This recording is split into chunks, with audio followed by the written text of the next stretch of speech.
Mon petit palawan, si tu connais la boxe et que tu apprécies la boxe, tu sais sans doute déjà que le jab, c'est la frappe la plus importante. Mais est-ce que tu connais les 13 variantes de jab? C'est ce que je vais te montrer aujourd'hui. Avant de te montrer les 13 variantes, je vais faire un rappel rapide des avantages du jab et aussi les 5 erreurs les plus fréquentes pour que tu ne les fasses pas et que tu aies déjà un jab de base qui soit très bon. Alors, les avantages. Le premier, ça va être qu'on va pouvoir marquer des points sans prendre trop de risques. Le jab, c'est vraiment une frappe qui va permettre de tester un petit peu les réactions de son adversaire sans trop s'exposer. Donc ça, c'est vraiment quelque chose de super. Ensuite, on va pouvoir préparer ses attaques, donc préparer ses enchaînements, préparer ses KO. C'est aussi excellent pour la gestion de la distance, c'est-à-dire qu'on va pouvoir créer de la distance, on va pouvoir maintenir la distance, on va pouvoir réduire la distance. Tu vas également pouvoir casser le rythme de ton adversaire, c'est-à-dire que s'il a un rythme avec le jab, tu vas pouvoir essayer tout le temps l'interrompre dans son rythme et jamais le laisser s'installer confortablement dans un rythme. Donc ça, pareil, c'est une stratégie qui est hyper importante. Et dernier avantage qui n'est pas toujours utilisé, c'est qu'on va pouvoir distraire la vision de son adversaire, lui masquer un peu la vision pour amener d'autres frappes derrière. Ok, maintenant on va voir les 5 erreurs les plus fréquentes. La première, ça va être de faire un appel. Donc typiquement, l'appel, ça va être de souvent descendre son poing avant d'envoyer le jab comme ça. Donc tu vas faire ça. Ok, donc ça, c'est vraiment une erreur qu'on voit très très souvent. Deuxième erreur, ça va être de tomber sur sa frappe. Tu vas frapper et il y a tout ton corps qui va avancer et tu vas déporter ton poids sur l'avant et donc tu vas rapprocher ta tête et pas utiliser toute l'allonge que tu as dans ton corps en utilisant la rotation du corps sans rapprocher ta tête. Ça, c'est aussi une erreur que je vois extrêmement souvent. Autre erreur, ça va être de pas penser à son autre bras. On envoie son jab ici. Il faut toujours qu'il y ait le bras collé ici, on va dire de manière académique. Après, bien sûr, il y en a qui vont faire autrement. Mais avoir son bras qui va être collé en protection de l'autre côté. Il y en a qui font un peu du tir à l'arc où l'autre bras descend comme ceci.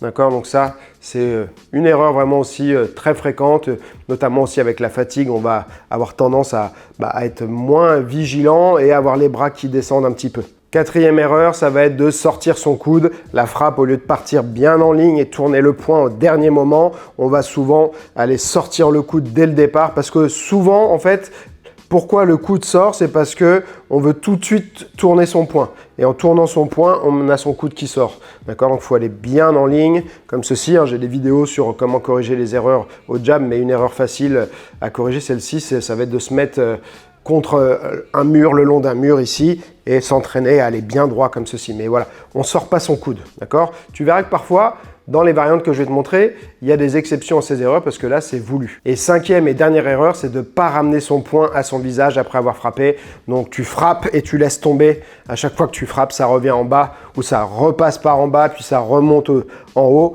Il faut que ça aille par la même trajectoire, aller, retour, tout droit comme ceci. Donc, ça part du visage, ça revient au visage. Le premier, c'est le power jab. Donc, c'est un jab qui va faire mal, où on met beaucoup de puissance dedans. Et comment on va faire ça? On va engager tout le poids de son corps. Donc attention, on ne tombe pas sur l'avant. Mais pour faire ça, ce qu'on va faire, c'est qu'on va déplacer ces deux appuis en même temps en bondissant vers l'avant. Donc ça peut être une prise de risque, mais réellement, on gagne beaucoup en puissance en faisant ça. Donc tu te mets en garde. Au lieu de faire un jab où tu avances une jambe et l'autre, par exemple, là, tu vas bondir en avant boum, et venir percuter ici. D'accord? Donc c'est vraiment ça, le fait d'envoyer hop, les deux appuis en même temps, la hanche, l'épaule, ici, boum, boum.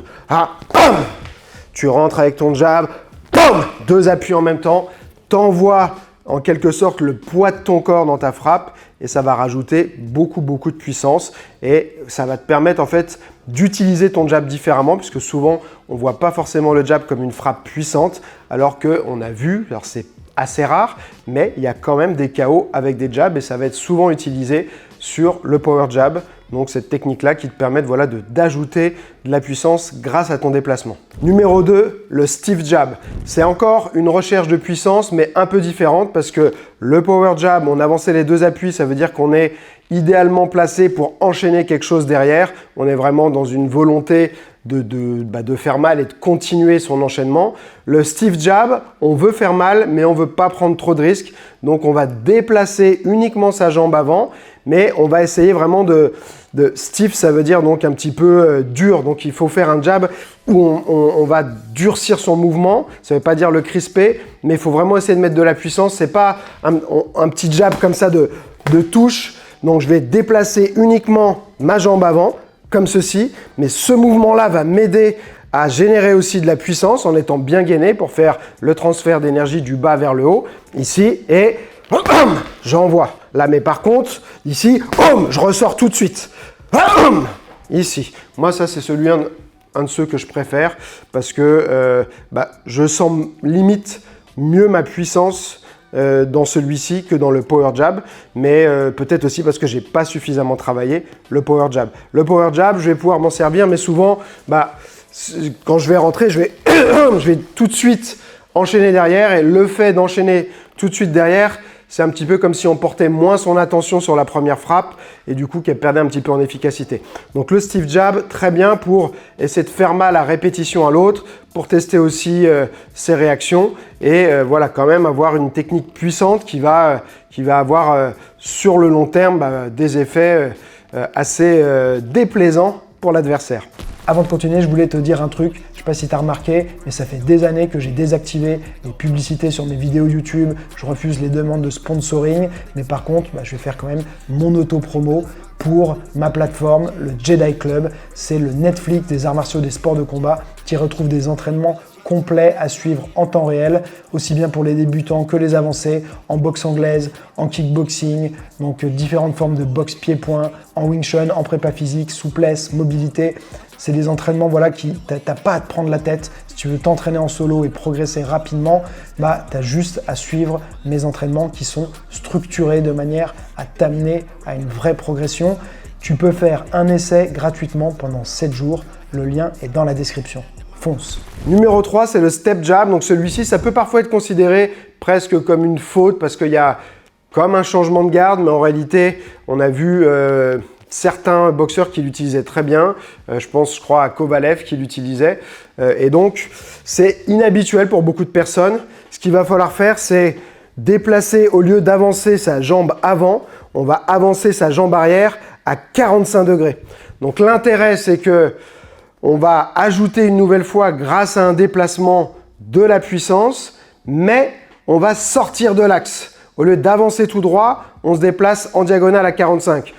Et c'est presque, comme tu avances ta jambe arrière, ça devient quasiment comme un bras arrière qui va être souvent plus puissant. Donc au lieu de faire ça par exemple, ou ça, d'ici je vais déplacer ma jambe arrière, mais je ne vais pas bien sûr tout droit comme ça, sinon ma tête se rapproche et je risque de me faire contrer méchamment.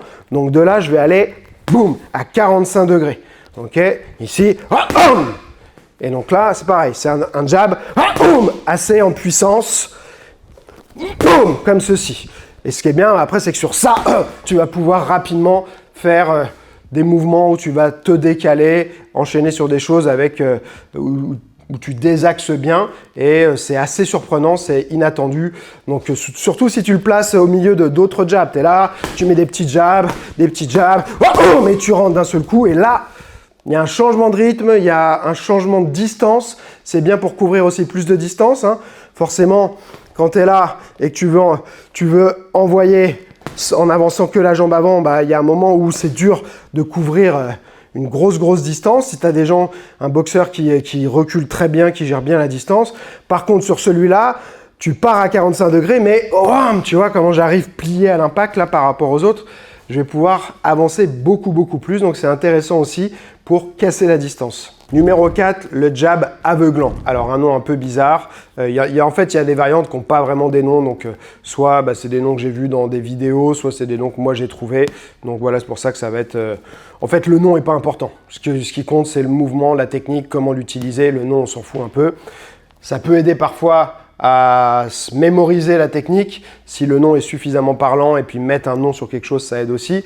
Mais voilà, dis-toi que le nom, on s'en fout un peu. Donc le jab aveuglant, c'est un jab en fait qui va nous permettre, j'en ai parlé un peu plus tôt, de masquer la vision de son adversaire pour souvent placer d'autres choses derrière, donc continuer, placer un enchaînement. Donc comment on fait un jab aveuglant? L'idée, ça va être, Au lieu de faire un bon jab qui revient bien au visage, comme je t'ai expliqué, je t'ai dit que en fait, dans les erreurs dont je te parlais, il y en a qu'on va faire volontairement, mais quand c'est fait de manière volontaire, c'est pas grave parce qu'on maîtrise ce qu'on fait. On sait qu'on est en train de faire cette erreur et on sait pourquoi on l'a fait. Donc, au lieu de ramener, tu le laisses. Tu cherches pas la puissance sur ton jab, juste tu fais ça et tu vas laisser ta main devant pour ensuite placer autre chose. D'accord? Donc là, en fait, presque tu viens toucher, tu vois. Au lieu de frapper, c'est dur si tu frappes de pas ramener, surtout si tu as l'habitude. Mais là, viens plus toucher. Tu viens toucher et ensuite, boum, tu mets ta main devant, tu touches, oh, boum, et tu viens enchaîner. Derrière, ça peut être aussi une option pour l'utiliser en fin d'enchaînement. D'accord? Moi, j'aime bien les barrages, mais on peut le faire comme ça aussi. Si tu as fait un enchaînement qui est un petit peu, qui se fait d'un peu plus loin, je sais pas, tu as fait un jab, cross, crochet, puis tu mets ici, tu vois, et tu mets ici, et tu lui masques la vision. Peut-être que tu vas reprendre ton enchaînement derrière, d'accord? Ou tu as fait juste jab, cross, tu le mets là, oh, et tu remets autre chose. Tu remets, oh, tu remets, ok? Donc voilà, on vient mettre on essaie de mettre devant les yeux de son adversaire pour l'aveugler. Et quand tu es aveuglé, en général, tu te sens pas à l'aise pour frapper et tu vois pas ce qui arrive, donc c'est hyper intéressant à faire. Faut juste faire attention de ne pas le laisser non plus trop longtemps parce qu'on peut être ouvert ici et donc il faut être soit prêt à esquiver, soit prêt à se protéger ou vite ramener, tu vois, ou alors même bloquer avec cette main. Mais voilà, tu crées quand même une ouverture. Faut en avoir conscience. Numéro 5, le fameux flicker jab, surtout ceux qui ont regardé Hajime no Ippo le connaissent bien. Alors c'est quoi le flicker jab? Ça ressemble un petit peu, alors c'est pas exactement comme le jab aveuglant, mais l'idée est un peu la même, ça va être de gêner l'adversaire, créer une réaction, et on cherche pas l'efficacité sur ce jab, et souvent on va même le faire un petit peu avec soit le revers de la main, soit même, alors il faut faire attention parce qu'il y a des choses qui ne sont pas autorisées, mais si ça se voit pas trop, avec pas le marteau, mais voilà cette partie-là, on va dire, du gant, et on a le coup de sortie, souvent sur le flicker jab, donc c'est des petites frappes comme ça, petites frappes qui sont pas du tout efficaces, mais voilà, qui font réagir, pour envoyer autre chose, hop, et on crée de l'activité en permanence, là. D'accord? Et donc ça va beaucoup perturber l'adversaire, ça va lui casser son rythme, il ne peut jamais bien s'installer, préparer quelque chose, parce qu'il a tout le temps, un peu comme une mouche qui te tourne autour et qui t'embête, ça va être un peu l'équivalent. On peut même le faire au corps. Un exemple parfait de flicker jab, c'était Ernst. Dans Hajime no Ippo, il se base sur Tommy Ernst pour faire le personnage. Et il a mis KO Duran en faisant des petits flickers au corps et il est remonté avec une droite monumentale et il l'a mis KO comme ça, d'accord? Et pourtant Duran, c'était un grand champion et voilà, ça l'a suffisamment perturbé pour se faire avoir. Il était déjà fatigué à ce moment-là, mais comme quoi, parfois, une technique qui en elle-même n'est pas efficace peut amener derrière un KO. Le numéro 6, c'est le jab à 45 pour 45 degrés. On va l'envoyer donc sous un angle de 45 degrés. Ça commence un peu comme un uppercut, donc c'est une technique un peu bâtarde. La plupart du temps, on ne va pas visser le poing quand on l'envoie. Mike Tyson le faisait, Prince Nassim Hamed le faisait tellement bien. Ses adversaires ne le voyaient jamais arriver, ça passait hyper bien. Donc grosso modo, l'idée c'est d'aller chercher un angle où comme si tu voulais envoyer un uppercut, mais tu es trop loin pour ton uppercut, et de là tu vas aller envoyer comme ceci. Conor McGregor aussi le fait très bien en MMA. D'accord? Donc là, il faut que ça parte un peu d'en bas. Donc c'est pas les bras qui descendent, souvent ça va être le buste qui va s'incliner, comme ceci, et là tu vas aller envoyer. D'accord? Donc là je vais me mettre un peu plus loin même, ici, boum, boum, et j'envoie. Et je garde le pouce vers le haut. Souvent ça me permet en plus de passer plus facilement à travers la garde, le fait d'avoir cette orientation de poing. Et de cette position, souvent on ne s'attend pas forcément à ce que ça arrive, boum, en jab. Ok? Donc ça permet de masquer la technique. Souvent on se dit, faut qu'il soit plutôt ici pour envoyer son jab. Et quand il est là, il va préparer plutôt un crochet. Tu vois, parce que je suis ici, tu te dis que j'ai tourné dans un sens pour tourner dans l'autre ensuite pour générer de la puissance sur mon crochet. Alors que non, là je suis là et boum, comme ceci. Et Prince Nassim Hamed lui-même, il se jetait. C'est-à-dire qu'il était là, puis boum, il le faisait en sautant comme ça. Et avec une qualité de déplacement complètement hors norme, avec des déplacements très atypiques, mais il pouvait faire ça, puis tout de suite sortir de l'axe et tout. Donc si tu connais pas Prince Nassim Hamed, franchement, regarde, tu vas voir, c'est un vrai régal. Numéro 7, le jab invisible. Donc là, c'est un jab qu'on va faire depuis une position de Philly Shell, donc la garde de Philadelphie. Pourquoi invisible? Parce qu'en fait, en ayant le bras en bas, donc ça peut être d'une garde de Philadelphie ou même il y en a qui ont une garde vraiment avec le poing en bas comme ça. Okay, l'idée, c'est qu'en fait, quand tu as quelqu'un qui est face à toi avec les deux mains levées, tu vois constamment ces deux points. Donc dès qu'il y a un mouvement, dès qu'il se passe quelque chose, tu détectes le mouvement. Là, le fait d'avoir le poing beaucoup plus bas, tu vas souvent bien voir la main qui est levée, mais celle-ci, tu vas la voir au moment où elle se lève et où elle rentre dans ton champ de vision. Donc le départ, tu ne le détectes pas, et comme tu ne détectes pas le départ, tu as plus de mal à le bloquer parce que tu réagis plus tard. Donc ça va être un jab souvent un peu remontant comme ça. Il faut essayer de penser comme un peu un coup de fouet. Donc je suis là et je vais faire là, pam, pam, ici, là, pam, et j'envoie de là, d'accord? Donc je ne monte pas au visage, je suis en position et je fais woum, comme si c'était un peu une onde, tu vois, qui se propageait là. Woum, là, alors là j'exagère, mais woum, ici. Woum, ok? Donc ça, le meilleur exemple, je pense, c'est Floyd Mayweather. Son jab, il le plaçait presque à volonté et ça reposait beaucoup sur la vitesse qu'il avait, bien sûr, le timing, mais aussi sur ce concept de sortir son bras du champ de vision. Numéro 8, le back fist jab, donc back fist pour un peu revers de la main. Au lieu d'aller frapper avec les deux premières phalanges comme ceci, on va plutôt aller chercher le revers un peu de la main, donc ça va être un mouvement moins linéaire, un peu plus circulaire. Il est très bien à exécuter aussi depuis la garde de Philadelphie en bas. Donc au lieu de faire ça où je vais aller tout droit, je vais l'envoyer comme ça. Ok. Il est intéressant parce qu'il arrive sous un angle un peu différent. Il arrive un peu sur le côté au lieu. C'est un mouvement qu'on va croire linéaire, donc droit, et en réalité qui va arriver un peu sur le côté. Donc par exemple, il y a des personnes qui vont des fois bien fermer au milieu, mais être un peu ouvert sur le côté. Donc avec ça, on va pouvoir arriver sur l'extérieur. Il est intéressant aussi pour rattraper, par exemple, un crochet raté. Donc il faut faire attention, parce que voilà, on joue un peu parfois avec les règles, mais si j'ai raté mon crochet, je peux essayer de revenir rapidement de là, boum, comme ceci là. Boum, d'accord? Ça va pas être hyper efficace, mais ça peut être suffisant pour stopper l'autre dans son action. Tu t'es foiré, tu as fait boum. L'autre, il a fait un retrait de buste sur ton crochet là. Boum, tu fais ça pour rattraper et te repositionner et l'empêcher en fait de tout de suite capitaliser sur ton erreur ou sur lui, sa réussite d'avoir fait son retrait. D'accord? Donc, soit tu le fais depuis une position normale, tu viens chercher un peu avec le revers, soit tu le fais depuis en bas, et tu viens chercher là. Ok? Perturbant parce que c'est une trajectoire différente et dès qu'il y a quelque chose d'inhabituel, ça surprend. Numéro 9, le jab au corps. C'est basique, mais on n'y pense pas tout le temps. Donc pour envoyer un jab au corps, il faut sortir sa tête de l'axe et surtout ce qu'il faut, c'est engager sa hanche et son épaule et même un déplacement pour aller rentrer dedans. Moi je dis souvent, c'est comme si tu venais planter un couteau. L'erreur que je vois souvent sur les gens qui vont envoyer un jab au corps, c'est qu'ils ont peur du contre et donc ils font le jab au corps mais en mettant leur buste un petit peu en arrière. Donc là, il n'y a plus grand-chose. Non, il faut rentrer dedans et venir mettre sa tête à côté là.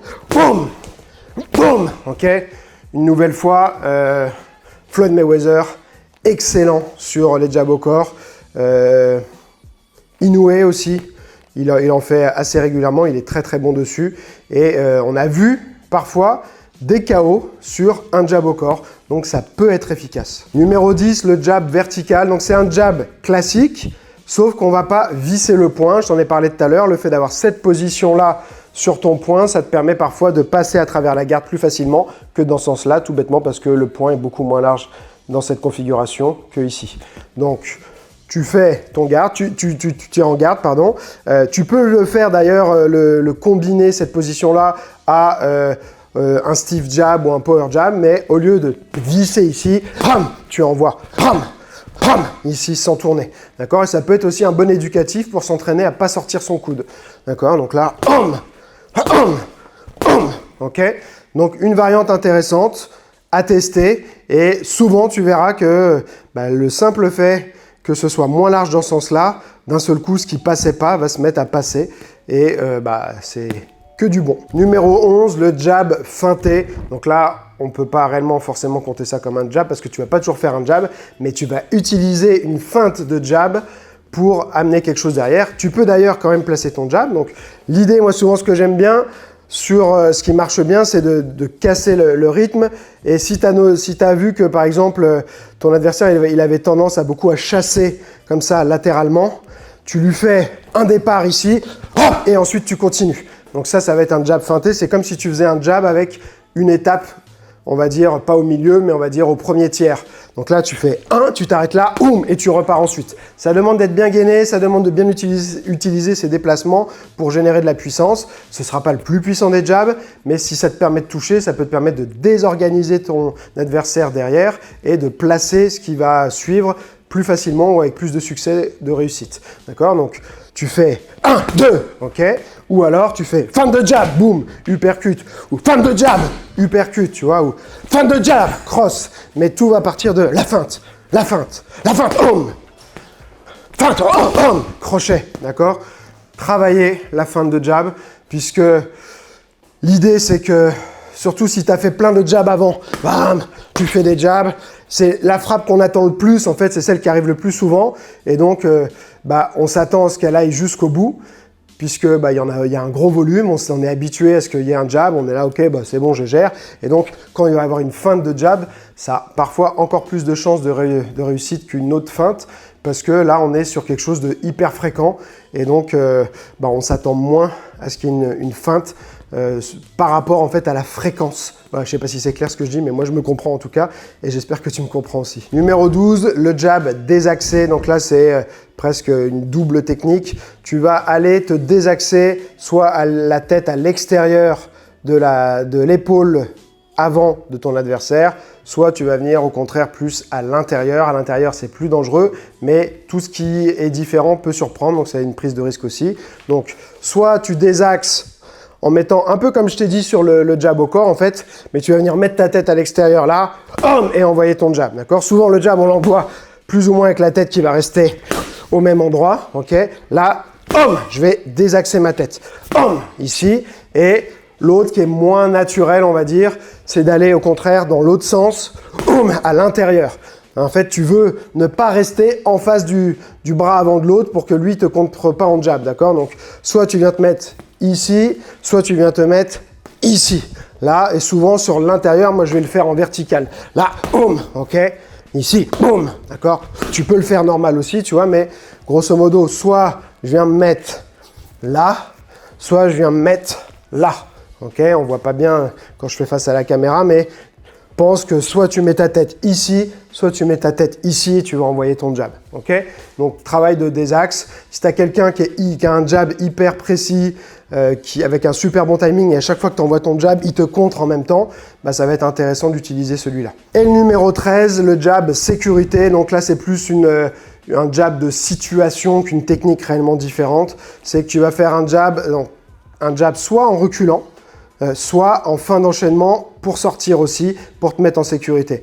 Mais l'idée, c'est que s'il y a quelqu'un qui te charge, au lieu de juste reculer ou te défendre, tu vas faire ton jab. Et moi, l'image que je prends un peu, c'est comme si j'utilisais mon jab pour me pousser en arrière et m'en aller. D'accord? Donc, il n'y aura pas une grosse efficacité, mais ça va gêner l'adversaire dans sa progression, dans son avancée, et ça peut aussi casser son rythme et casser son enchaînement.